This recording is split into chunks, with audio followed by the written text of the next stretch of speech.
Hello दोस्तों, इस video में हम लोग प्रतियोगिता दर्पण मार्च 2023 से जुड़े जितने भी अंतर्राष्ट्रीय घटनाक्रम हैं उसे डिस्कस करेंगे। इसमें मैंने प्रतियोगिता दर्पण से जो भी पॉइंट्स दिए गए थे मैंने उसे इंक्लूड किया है और जो भी एक्स्ट्रा पॉइंट्स बन सकते थे मैंने उसे भी यहाँ पे लिया है दोस्तों।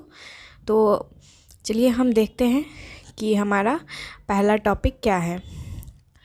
अंतर्राष्ट्रीय घटनाक्रम से जुड़ा हमारा पहला टॉपिक किसमें दिया हुआ है? 17वां प्रवासी भारतीय दिवस। 17वां प्रवासी भारतीय दिवस 8 जनवरी से 10 जनवरी तक मनाया गया। मध्य प्रदेश के इंदौर ज़िले में इसको मनाया गया दोस्तों, और ये विदेश मंत्रालय की देखरेख में इसका आयोजन किया जाता है। साथ ही अगर हम देखें कि थीम क्या था, तो इस वर्ष का थीम था प्रवासी अमृतकाल में भारत की प्रगति के विश्वसनीय भागीदार। इसका थीम था दोस्तों इस वर्ष का। चलिए अब हम देखते हैं कि डेट वाइज यहाँ पे क्या क्या गए, मतलब इस समारोह के दौरान जो भी कार्यक्रम हुए थे उसके बारे में हम देखेंगे। तो सबसे पहले देखेंगे 8 जनवरी को जब इसकी शुरुआत हुई तो उस दिन युवा प्रवासी भारतीय दिवस मनाया गया, और यह युवा मामले और खेल मंत्रालय दोनों ने संयुक्त रूप से मिलकर इसको मनाया है।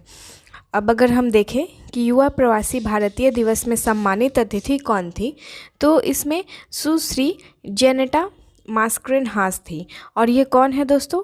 ऑस्ट्रेलिया की संसद की सदस्य हैं ये। तो इनको सम्मानित अतिथि के रूप में यहाँ पे बुलाया गया था। अब आते हैं हम लोग 9 जनवरी को। 9 जनवरी को दोस्तों यहाँ पे प्रवासी भारतीय दिवस का उद्घाटन किया गया प्रधानमंत्री श्री मोदी जी के द्वारा, और इसमें मुख्य अतिथि कौन थे? मुख्य अतिथि थे डॉक्टर मोहम्मद इरफान अली, जो कि गुयाना के राष्ट्रपति हैं। और दोस्तों यहाँ पे हम बता दें कि जो मोहम्मद इरफान अली हैं वो भारत के ही मतलब ये प्रवासी भारतीय हैं, पता है। एग्ज़ाम्स में वैसे पॉइंट्स पूछे जाते हैं जिस पे हम लोग ज़्यादा फोकस नहीं करते हैं दोस्तों। तो यहाँ पे ये भी याद रखने वाली बात है कि यहाँ पे विशिष्ट अतिथि के रूप में श्री चंद्रिका प्रसाद संतोखी को बुलाया गया था, और ये कौन है? ये सूरीनाम के राष्ट्रपति हैं, ठीक है। अब यहाँ पे हम आप हमें कमेंट करके बताएंगे कि यहाँ गुयाना और सूरीनाम का राजधानी कहाँ है दोस्तों? कैपिटल आप हमें कमेंट बॉक्स में बताएंगे। चलिए अब आगे देखते हैं हम। यहाँ पे ना एक स्मारक डाक टिकट भी जारी किया गया, और सुरक्षित जाएं प्रशिक्षित जाएं इसका नाम ये रखा गया था। और ये क्यों जारी किया गया? सुरक्षित, व्यवस्थित एवं कुशल प्रवासन के महत्व को रेखांकित करने के लिए यहाँ पे ये डाक स्मारक टिकट जारी किया गया, ठीक है दोस्तों। आई होप आप वीडियो को एंजॉय कर रहे होंगे। तो अगर आपको अच्छा लग रहा है तो प्लीज़ करके लाइक कर देंगे और अपने दोस्तों के साथ शेयर भी करेंगे दोस्तों। चलिए आगे हम देखेंगे आज़ादी के अमृत महोत्सव, भारतीय स्वतंत्रता संग्राम के डायस्पोरा का योगदान। तो दोस्तों जो भी डायस्पोरा का योगदान रहा हमारे स्वतंत्रता संग्राम में, जैसे हमने देखा था कि भारत से बाहर भी कई पार्टीज़ जैसे कि गदर पार्टी हो गई और लाला हरदयाल वगैरह, तो इन लोगों का जो योगदान रहा था ना भारत के स्वतंत्रता संग्राम में, उनको चिन्हित करने के लिए भी यहाँ पे उनके योगदान को उजागर करने के लिए इसका आज़ादी के अमृत महोत्सव में भारतीय स्वतंत्रता संग्राम में डायस्पोरा का योगदान का उद्घाटन किया गया, और ये भी मोदी जी के द्वारा ही किया गया। चलिए आगे देखते हैं। अब आ गया 10 जनवरी यानी अंतिम दिन। अंतिम दिन समापन जो सत्र हुआ था उसका संबोधन किया गया था राष्ट्रपति द्रौपदी मुर्मू के द्वारा, और यहाँ पे इनके द्वारा 27 भारतवंशियों को प्रवासी भारतीय सम्मान भी दिया गया था। अब ये तो 27 है, इतने ज़्यादा नाम हम याद नहीं रख पाएंगे और याद करना भी नहीं है हमें, लेकिन हाँ कुछ इम्पॉर्टेंट प्रतियोगिता दर्पण में दिए गए थे जिसको कि हम थोड़ा बहुत ध्यान में रखेंगे। अब इसमें से गुयाना के राष्ट्रपति जो कि मुख्य अतिथि थे उनको भी यह दिया गया पुरस्कार। साथ ही में दिलीप लाइंडो जो कि इंडोलॉजिस्ट है, ये ब्राज़ील में है, इनको दिया गया। पीयूष गुप्ता कौन है? सिंगापुर के डीबीएस बैंक के सीईओ हैं, इनको भी यह पुरस्कार दिया गया। और साथ ही डॉक्टर अर्चना शर्मा को दिया गया जो कि अमेरिका की भौतिक विज्ञानी हैं दोस्तों। तो आप इन पॉइंट को थोड़ा बहुत ध्यान रखेंगे, ठीक है। हो सकता है एग्ज़ाम में पूछा जाए, ठीक है दोस्तों। चलिए अब हम आगे देखते हैं। यहाँ पे आगे बढ़ने से पहले मैं दिखाती हूँ दोस्तों, जो भी लिस्ट है ना 27 लोगों की यहाँ पे दिया हुआ है, तो मैं अपने टेलीग्राम चैनल पे IQ+ एकेडमी पे इसको शेयर कर दूँगी, आप लोग एक बार इसको देख लेंगे, ठीक है। ऐसे ही बस ध्यान में रखने के लिए, ज़्यादा याद करने की ज़रूरत नहीं है इसको, ठीक है। चलिए अब इससे रिलेटेड कुछ इंपॉर्टेंट पॉइंट्स मैंने यहाँ पे जो ऐड किए ना उसको थोड़ा सा देख लेंगे हम लोग कि क्या पॉइंट्स दिए हुए हैं। सबसे पहला प्रवासी भारतीय दिवस कब मनाया गया था? ये 2003 में मनाया गया था और ये न्यू दिल्ली में मनाया गया था। और उस समय मुख्य अतिथि कौन थे? अनिरुद्ध जगन्नाथ थे, जो कि उस टाइम के मॉरिशस के प्रधानमंत्री थे, ठीक है।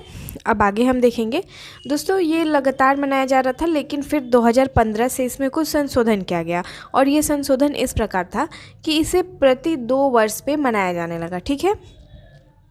अब हम बात करें अगर 2023 का जो हमारा प्रवासी भारतीय दिवस मनाया गया, उसके कुछ मतलब डेटाज भी ऐसे कुछ आए थे जिसमें कि बताया गया दुनिया भर में 210 देशों में लगभग 3 करोड़ 20 लाख भारतवंशी रहते हैं, यानी प्रवासी भारतीय रहते हैं, ठीक है। अब उनमें सबसे ज़्यादा कहाँ पे रहते हैं दोस्तों?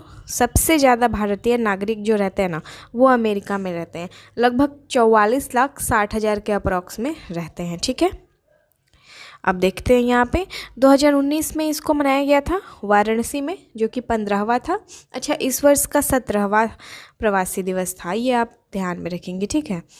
देखिए अब ये वाराणसी में मनाया गया था, फिर उसके बाद 2021 कोविड-19 की वजह से ये वर्चुअली हुआ था और इस समय सूरीनाम के राष्ट्रपति चंद्रिका प्रसाद संतोखी मुख्य अतिथि थे, ठीक है, जो कि इस वर्ष के विशिष्ट अतिथि थे, ये भी आप याद रखिएगा, ठीक है दोस्तों। अब जो 15वां वाराणसी में मनाया गया था उसमें मुख्य अतिथि कौन थे? प्रविंद जगन्नाथ, मॉरिशस के प्रधानमंत्री, ठीक है। आगे देखते हैं। सबसे पहली बार भारतीय प्रवासी दिवस मनाने की संकल्पना किसके द्वारा की गई थी? स्वर्गीय लक्ष्मीमल सिंघवी। दोस्तों इनकी अध्यक्षता में एक कमेटी का गठन किया गया था और इन्हीं के द्वारा सबसे पहली बार संकल्पना की गई थी प्रवासी भारतीय दिवस मनाने की, जो कि 2003 से मनाया जाता है, ठीक है। चलिए हमने तो ये देखा ही कि अमेरिका में सबसे ज़्यादा हैं भारत के नागरिक। अब यहाँ पे कुछ दिए हुए हैं, इसको तो हमने डिस्कस ही कर लिया कि 2003 में सबसे पहली बार न्यू दिल्ली में मनाया गया था और अनिरुद्ध जगन्नाथ मॉरिशस के तत्कालीन प्रधानमंत्री उस समय के मुख्य अतिथि थे, ठीक है। यहाँ पे दिए गए हैं लगातार जो भी मनाए गए उसके बारे में, तो इतना याद रखना ज़रूरी नहीं है, हम पहला याद रखेंगे और ये 3 याद रख लेंगे, ठीक है। चलिए यहाँ पे कुछ डेटाज दिए गए हैं जो कि हमने देख चुका है ऑलरेडी कि थीम जो था वो प्रवासी अमृतकाल में भारत की प्रगति के विश्वसनीय भागीदार, और जो भी यहाँ पे दिए गए हैं हमने अभी डिस्कस किया है, ठीक है। चलिए अच्छा, क्यों मनाया जाता है प्रवासी भारतीय दिवस? प्रवासी भारतीय दिवस इसलिए ही मनाया जाता है क्योंकि 1915 में 9 जनवरी को ही महात्मा गांधी दक्षिण अफ्रीका से भारत आए थे, ठीक है। अब यहाँ पे डेटाज दिए गए हैं कि कौन से देश में कितने प्रवासी भारतीय रहते हैं, जिसमें से हम सिर्फ ये वाला याद रख लेंगे कि सबसे अधिक अमेरिका में है, ठीक है। एक बार पूछा भी गया था 65th BPSC में, आई थिंक क्वेश्चन आया था ये कि सबसे अधिक कौन से देश में भारतीय नागरिक निवास करते हैं, ठीक है। तो ये आप ज़रूर याद रखेंगे। डेटा नहीं भी याद रहेगा तो कोई बड़ी बात नहीं है, मतलब याद करना भी नहीं है उसको, पर हम याद रखेंगे कि कहाँ पे सबसे अधिक निवास करते हैं। चलिए अब हम यहाँ पे देख लेंगे अपने नेक्स्ट पॉइंट को। हमारा अगला पॉइंट है 1961 के बाद पहली बार चीन में जनसंख्या गिरावट। सबसे पहली बार जनसंख्या गिरावट देखी गई है 1961 के बाद चीन में, तो 2022 में यह गिरावट देखी गई है। यहाँ पे बहुत सारे डेटाज दिए गए हैं जो कि हमें याद नहीं करने हैं, बस हम एक नॉलेज के तौर पे इन सभी चीज़ों को देखेंगे, ठीक है। चीन के राष्ट्रीय सांख्यिकी ब्यूरो की जो रिपोर्ट आई थी उसमें ये बताया गया कि 2022 के अंत में जनसंख्या जो थी वो 1.4126 अरब थी, ठीक है। और जो 2021 के अंत में इनके द्वारा जनसंख्या से रिलेटेड जो रिपोर्ट प्रस्तुत किया गया था उसमें 1.41 260 अरब यहाँ पे बताया गया था, ठीक है, जनसंख्या। अब यहाँ पे ये बताया गया है कि जो जनसंख्या में गिरावट आई है 2021 की तुलना में 2022 में, वो कितना है, 8,50,000, ठीक है दोस्तों, 8,50,000 की कमी यहाँ पे देखी गई है। अब यहाँ पे कारण बताया गया है, जन्म दर में गिरावट का कारण यहाँ पे बताया गया है। अब यहाँ पे ये भी बताया गया था कि 1961 में जो जनसंख्या में गिरावट आई थी उसका कारण क्या था। देखिए, उसका जो कारण था ना दोस्तों, वो ग्रेट लीप फॉरवर्ड नीति थी।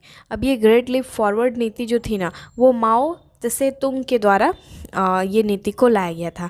इसमें क्या किया जा रहा था, एक तरफ औद्योगिकरण को बढ़ावा दिया जा रहा था और साथ ही ग्रामीण क्षेत्रों में जो कृषि करने का तरीका था ना, वो कम्यून पद्धति के आधार पे किया जा रहा था। अब ये कम्यून पद्धति क्या है, कम्यून पद्धति का मतलब है ना कि कृषक सामूहिक रूप में खेती करते थे, एक समूह बनाते थे और उसी सामूहिक रूप से वहाँ पे खेती करते थे।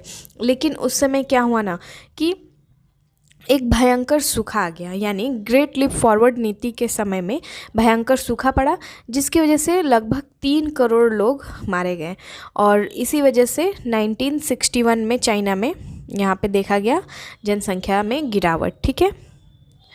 अब यहाँ पे भी कुछ डेटाज दिए गए हैं जिसको हम थोड़ा बहुत देख लेते हैं। 2021 में जो जन्म यहाँ पे देखे गए थे वो 10.63 मिलियन थे और 2022 में 9.56 है, ठीक है। जन्म दर में प्रति हज़ार की जो प्रति हज़ार जन्म दर है यहाँ पे 6.77 है और साथ ही अगर मृत्यु दर की बात करें तो यहाँ पे मृत्यु दर 7.37 प्रति हज़ार है, यानी यहाँ पे मृत्यु दर ज़्यादा है और जन्म दर कम है। तो इस वजह से भी यहाँ पे जनसंख्या, हम लोग साफ यहाँ पे समझ सकते हैं कि जनसंख्या गिरावट यहाँ पे हुई है। इसका प्रभाव क्या होगा दोस्तों चाइना पे, तो यहाँ पे हम सब समझ सकते हैं कि अगर कार्यशील जनसंख्या में गिरावट देखी जाए और बूढ़े लोगों की जो जनसंख्या है वो बढ़ती है तो डिपेंडेंसी बढ़ती है, जिस वजह से यहाँ पे आर्थिक प्रभाव काफ़ी बुरा हो सकता है। हम समझ सकते हैं इस पॉइंट से, हम सभी को पता है जो जनसांख्यिकी वाला पढ़ते हैं हम लोग, तो उसमें देखने को मिलता है हम लोगों को इकोनॉमिक्स में। चलिए, तो ये पॉइंट हमने देख लिया।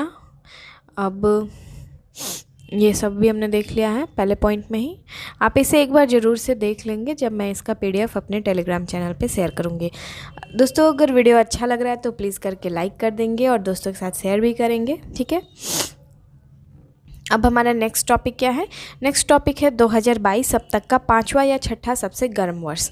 हमने राष्ट्रीय घटनाक्रम जब पढ़ा था तो उसमें देखा था कि भारत का जो भारतीय मौसम विभाग है उसके द्वारा 2022 को 5वां सबसे गर्म वर्ष के रूप में बताया गया।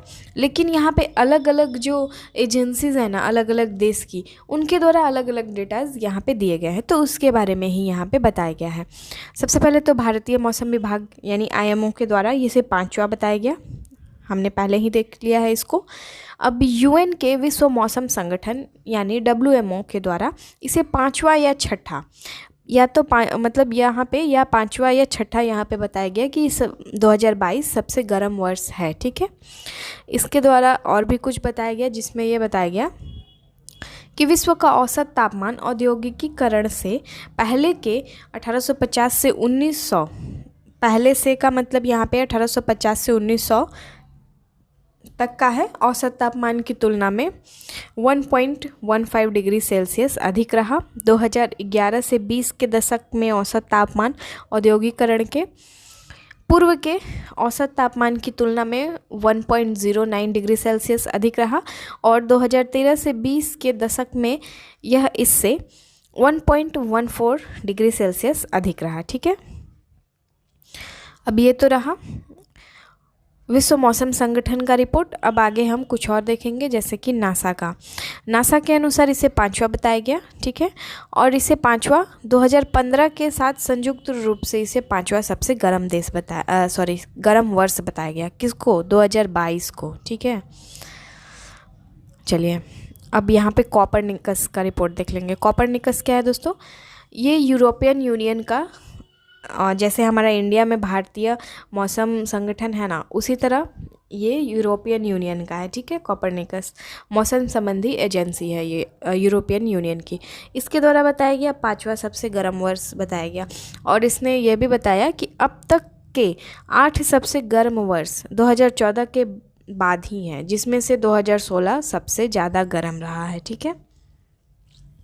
नेक्स्ट है national oceanic and atmospheric administration, और ये अमेरिका का है दोस्तों। अमेरिका प्रशासन की मौसम संबंधी आधिकारिक एजेंसी है ये, ठीक है।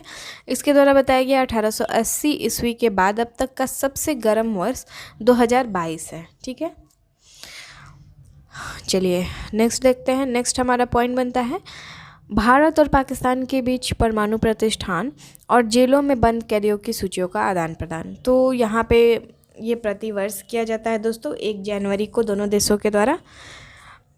तो कितने मैंने इसमें यहाँ पे जो इम्पोर्टेंट हमारे लिए बनता है ना, ये है कि जो हमारे बीच समझौता हुआ था, यानी पाकिस्तान और भारत के बीच में जो समझौता हुआ था ना, वो कब हुआ था। तो इसको मैंने यहाँ पे इंक्लूड किया है 13 दिसंबर 1988 में यह समझौता हुआ था कि दोनों देश अपने जो भी प्रतिष्ठान या जेल में बंद कैदी हैं और परमाणु प्रतिष्ठान और जेलों में बंद कैदियों की जो सूचियां है उसको आदान प्रदान करेंगे। इसका समझौता हुआ था 13 दिसंबर 1988 में, और ये प्रतिवर्ष 1 जनवरी को किया जाता है। पहली बार ये कब किया गया था? 1 जनवरी 1992 को हुआ था। तो अब यहाँ पे भारत की तरफ से जो भी इससे संबंधित सूचियाँ थी वो पाकिस्तानी उच्चायोग को दिया गया जो भारत में है, और उसी तरह पाकिस्तान का जो भी सूची था उसको पाकिस्तान में भारत के जो भी उच्चायोग थे उनको यहाँ पे दिया गया। और इसमें क्या बताया गया, इस समय बताया गया ना इसमें कि 705 भारतीय पाकिस्तानी जेल में हैं, ठीक है, ऐसा बताया गया। और उसके बाद जो भारत के द्वारा बताया गया डेटा दिया गया उसमें बताया गया कि 434 भारतीय जेल में पाकिस्तानी हैं, ठीक है। तो ये कुछ ज़्यादा हमारे लिए डेटा इम्पोर्टेंट नहीं है। चलिए ये नेक्स्ट पॉइंट का है हेनले पासपोर्ट रैंकिंग, ठीक है। हेनले पासपोर्ट रैंकिंग इसे 11 जनवरी 2023 को दिया गया। जारी किसके द्वारा किया गया?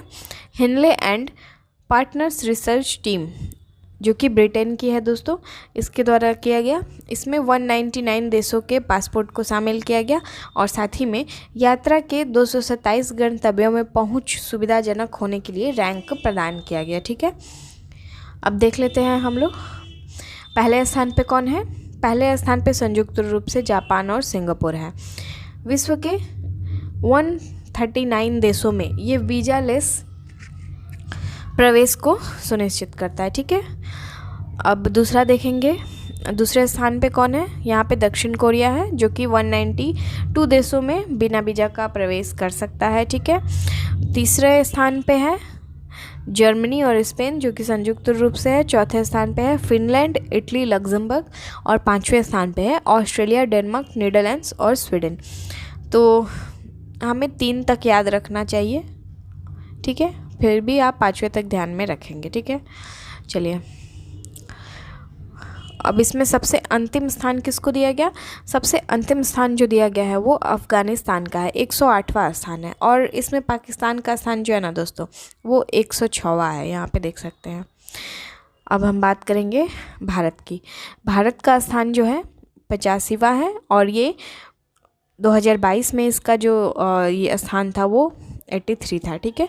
भूटान, इसके पड़ोसी देशों के बारे में अगर हम देखें तो भूटान में जो इसका स्थान है 90 है, और बांग्लादेश में 101, चाइना का 66 और पाकिस्तान का 106 और नेपाल का 103, ठीक है। तो दोस्तों इस तरह से ये कुछ डेटा थे जो कि हम याद रखेंगे, इम्पॉर्टेंट है हमारे आने वाले सभी एग्ज़ाम्स के लिए, ठीक है। अब यहाँ पे बताया गया है 10 तक की रैंकिंग यहाँ पे दी गई है। 10वें स्थान पे लिथुआनिया है, ठीक है। स्लोवाकिया जो कि 184 यहाँ पे दिया गया है, मतलब देशों में बिना वीज़ा का प्रवेश ये सुनिश्चित कर सकता है, ठीक है। बिना वीज़ा का जा सकता है।